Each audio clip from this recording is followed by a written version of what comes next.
Salut, mon cher prof. Salut, ça va? Très bien. Aujourd'hui, c'est la première pleine journée de Trump. Service religieux, à la prière. Il va rencontrer des dirigeants du Congrès.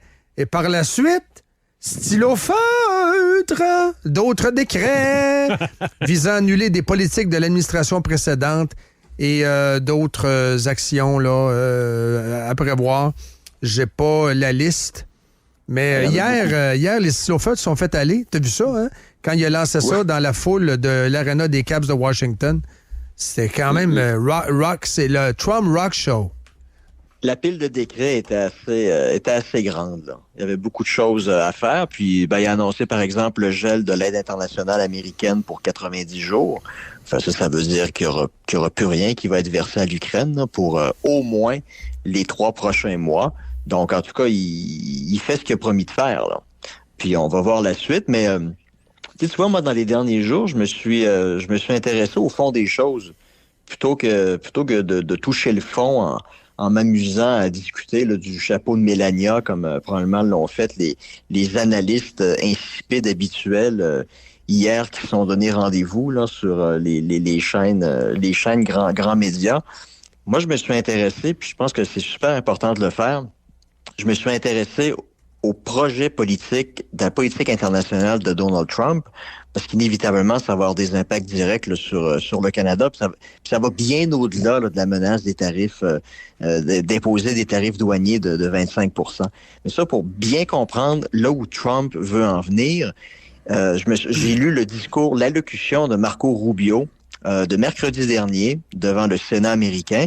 Donc, Rubio, c'est le secrétaire d'État, ça va être le secrétaire d'État de Trump ou l'équivalent de son ministre des Affaires étrangères. Puis j'invite les gens à lire le texte de son allocution. C'est pas très long, ça fait à peine 5 pages, mais c'est très, très, très intéressant en substance. Puis ça indique vraiment plusieurs choses. Puis ça nous montre dans quelle direction la politique étrangère très intéressant. va aller. OK, je t'écoute. C'est d'abord et avant tout là, ce qui va marquer l'administration Trump en matière de politique étrangère, c'est un réalisme froid. Puis c'est la fin de l'idéalisme, là, de la fin de la guerre froide. Parce que Rubio rappelle qu'en 1991, les gens en Occident ont tous embrassé la thèse de la fin de l'histoire de Francis Fukuyama, c'est-à-dire que le libéralisme politique et économique serait les dernières grandes évolutions idéologiques de l'histoire du monde. Puis il s'en est suivi l'idée que c'était possible de créer une grande convergence de toutes les nations du monde autour de grands idéaux de liberté, d'égalité puis de droits de l'homme. Pour Rubio, cette croyance-là était non seulement un fantasme, mais ça a été pour les États-Unis une très dangereuse désillusion. Il dit une dangereuse désillusion parce que bon nombre d'autres pays ont tout simplement utilisé ce monde-là de coopération pour s'enrichir avant de le renier. Puis évidemment, il fait référence à la Russie, à la Chine, mais à bien d'autres pays. Fait qu'en faisant ça, en délocalisant les entreprises puis leurs chaînes de production dans des pays que les États-Unis croyaient être des alliés, mais qui ne l'étaient pas en fait, les Américains se sont dans les faits rendus extrêmement vulnérables. Puis ils auraient dû, selon Rubio, favoriser leurs intérêts nationaux à tout prix. Puis c'est ça que Trump et Rubio veulent recréer. Ils veulent établir une nouvelle politique étrangère très, très, très réaliste qui fait de son premier et unique principe l'intérêt national américain. Puis dans son texte, il dit ça se décline en 3 questions.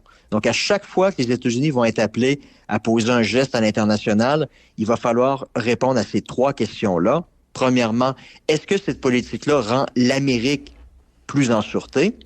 Est-ce que ça rend l'Amérique plus forte? Puis est-ce que ça rend l'Amérique plus prospère?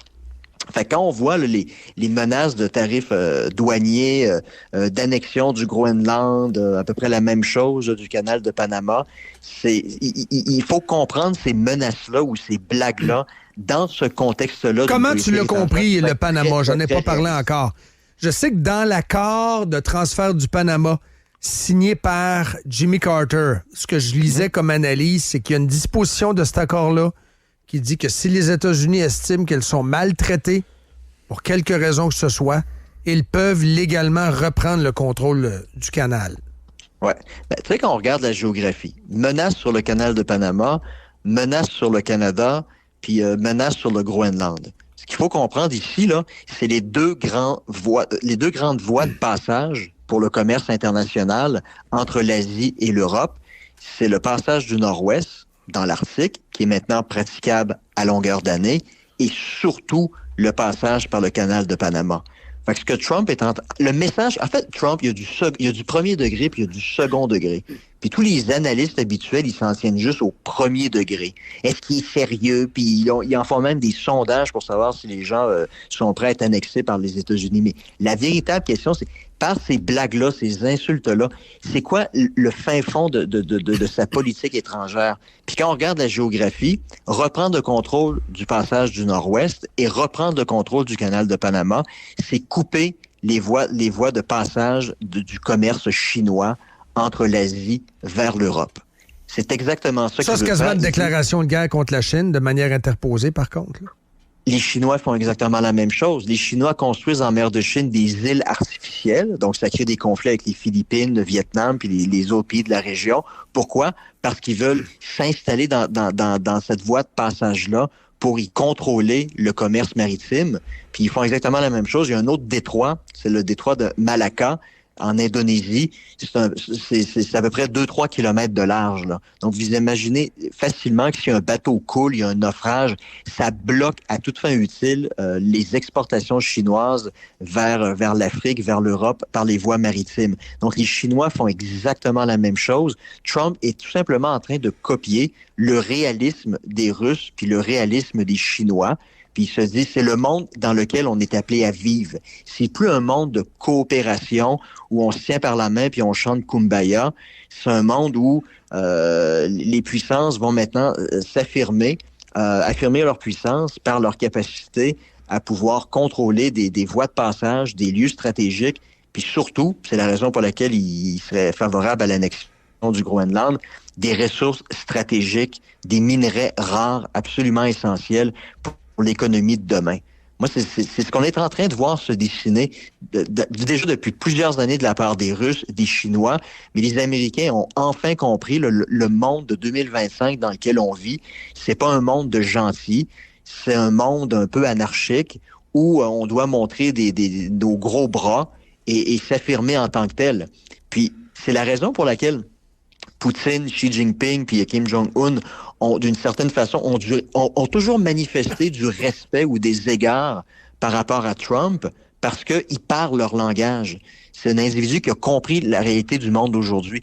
Les Russes, les Chinois, ils respectent pas un type comme Macron, un type comme Hollande ou Merkel ou Biden, qui sont en fait des personnes faibles, qui s'imaginent encore que on peut changer les choses en faisant la promotion de grands idéaux progressistes. Les Russes, les Chinois, ils s'en moquent éperdument. Mais lorsqu'ils voient Trump affirmer la puissance américaine comme il souhaite l'affirmer, ça fait peur aux Russes, ça fait peur aux Chinois, puis ça va les faire réfléchir. Donc, mais on est en train d'entrer dans un tout nouveau monde où il n'y a plus de calinours. C'est le monde réel, le monde réaliste qui est celui des relations internationales. Le monde des adultes. C'est un monde des adultes. Puis en fait, d'une certaine façon, les gens vont dire que c'est un monde de cours d'école de racabessique à 3h30. Le monde des relations internationales, c'est comme ça. Les pays n'ont pas d'amis. Les pays n'ont que des intérêts. Puis les Français, les Allemands, là, ils vivent encore dans le monde d'hier où ils s'imaginent qu'on peut tisser des grands liens de collaboration. Puis quand on reçoit Xi Jinping en France, on lui sert le meilleur vin rouge qu'on a, on l'amène au sommet du Tourmalet, puis on donne des roses à sa femme. Ils s'imaginent là, que c'est comme ça qu'on fait de la diplomatie en 2025. Alors, c'est absolument pas le cas du tout, là. Donc, Rubio, Trump, là, ils sont en train de calquer la politique étrangère, ils sont en train de la redéfinir complètement, puis ils sont en train d'utiliser pour ainsi dire, un paradigme qui est celui des ennemis de l'Occident, là. C'est pour ça que Trudeau, depuis ses entrées, et O'Leary le dit clairement, O'Leary dit « J'ai dit à Trump de ne pas s'entretenir avec Trudeau, sa gang. » Parce que Trudeau est un idiot. Idiot, c'est son terme à lui. Donc, comment tu entrevois le positionnement du Canada à l'intérieur de ce nouveau paradigme-là de relations internationales? Ça veut dire le Canada va devoir faire sa part dans la protection de la forteresse Amérique. Ça va être par des réinvestissements dans ses forces armées, une modernisation de ses forces armées. Puis si le Canada n'est pas en mesure de le faire, peut-être les États-Unis vont demander pas des concessions, mais d'autres formes de collaboration. Par exemple, la capacité pour les États-Unis d'installer une base dans l'Arctique, d'avoir la capacité d'envoyer des bateaux dans le passage du Nord-Ouest pour le sécuriser. Peut-être demander au gouvernement canadien la permission d'installer un bouclier antimissile, comme ça avait été le cas il y a une vingtaine d'années à peu près, qui avait fait grand débat à l'époque. Mais le Canada va devoir commencer à jouer sa part dans la défense du territoire américain. Puis on sait très bien, pour Trump, il n'est pas stupide, il sait très bien, puis c'est documenté, il y a de l'ingérence chinoise comme ça se peut pas dans le processus démocratique canadien. Donc lui, il voit ça aller, puis il dit, hey les boys, réveillez-vous, là, nos ennemis du 21e siècle, là, sont en train de jouer, là, ils ont les mains dans le plat de bonbons, ils jouent là, dans le processus démocratique de votre pays, puis vous faites rien. Vous laissez des ballons chinois survoler votre territoire pour vous espionner, vous faites rien. Là, réveillez-vous, le monde a changé, puis on a des ennemis qui sont en émergence, puis step up to the plate, là. Réveillez-vous, puis contribuez à la mesure de ce que vous êtes en mesure de contribuer. Puis si vous n'êtes pas en mesure de le faire, ben vous allez devoir nous donner certaines concessions qui vont nous permettre de sécuriser le nord du territoire américain. Moi, je pense que c'est ça qu'on va assister au cours des 4 prochaines années sous l'administration Trump. C'est là que tu vois que nos journalistes sont complètement déphasés. Complètement déphasés. Ils ne comprennent absolument pas les enjeux. Non, ben, tu sais, eux autres, ils s'en tiennent au premier degré. Puis c'est à peu près il n'a pas été fin. Il a dansé. Pas gentil. Hey, c'est pas comme ça qu'on traite ses alliés, qu'on traite ses amis. Mais, comme je dis, les pays n'ont pas d'amis. Ils n'ont que des intérêts. C'est ce que j'ai appris à l'université. C'est ça. Tu sais, il faut regarder ce que les autres pays ailleurs dans le monde. C'est ça, les réalistes. Morgenthau, puis l'idée, c'est Henry Kissinger. Kissinger principalement intéressé à maximiser sa puissance. Puis ça, ben, ça se fait pas avec des poignées de main. Ça se fait avec des coups à la tête.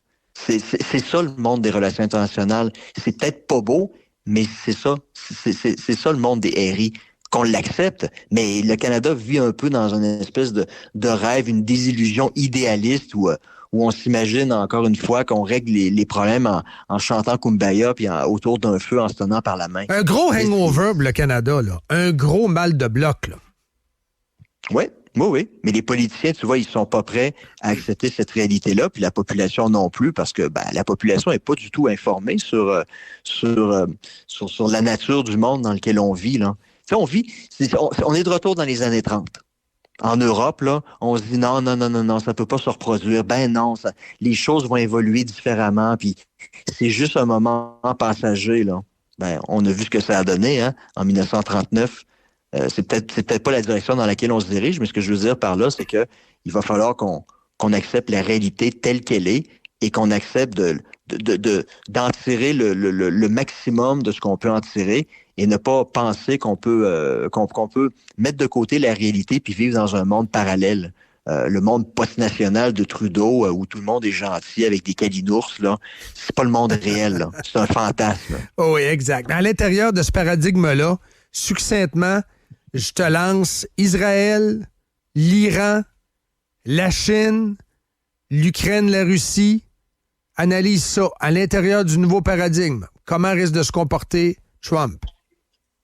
Ben, c'est clair, pour Trump, la question ukrainienne, de toute façon, la Russie, c'est pas le principal ennemi des États-Unis. Le principal ennemi des États-Unis, c'est la Chine.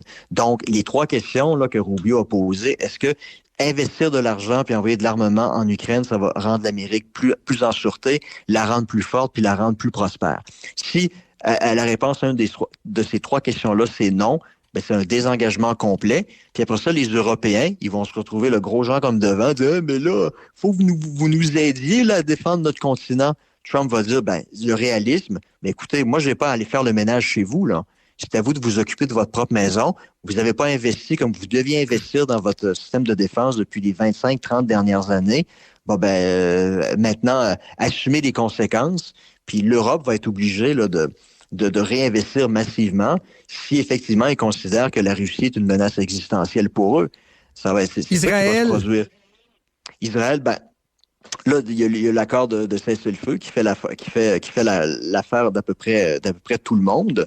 Mais il est sûr que à la fin 2024, le pays au Moyen-Orient qui est sorti affaibli de l'année 2024, ça a été l'Iran.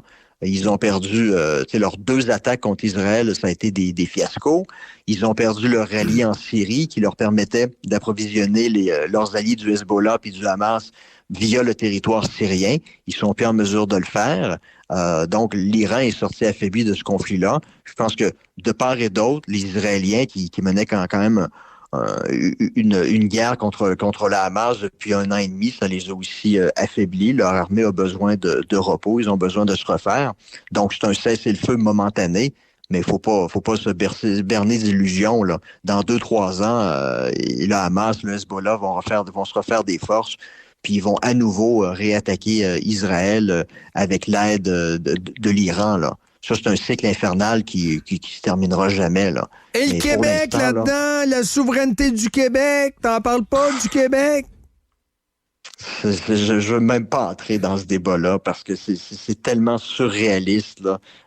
On est en 2025, là, puis moi, quand je dis tous les débats des derniers jours sur les réseaux sociaux, là, c'est franchement décourageant. Puis, en fait, c'est un débat de sourds, puis c'est un débat là ça me rappelle là, des mauvais débats d'il y a 30 ans, là. Il me semble que les gens sont passés à autre chose. Puis si le Parti québécois là, remporte les prochaines élections au Québec en 2026, là, puis veut organiser un référendum en 2027-2028, là, ben ils vont avoir 35, pas plus que 40% des gens qui vont voter oui. Exact. Moi, je comprends pas pourquoi non, c'est un clin d'œil. Je voulais pas que tu analyses ça, là, c'était plus un gag. Mais tu vois, mais ce que je disais pour les relations internationales, ça s'applique aussi pour les souverainistes. Ils refusent de faire preuve de réalisme. Ils vivent dans une espèce d'idéalisme en se disant les gens vont être prêts à faire tous les sacrifices pour que le grand soir, finalement, un jour puisse se produire. Ça prendrait un Christine Ménage à la Doge. Là, on est rendu à 1 million de fonctionnaires.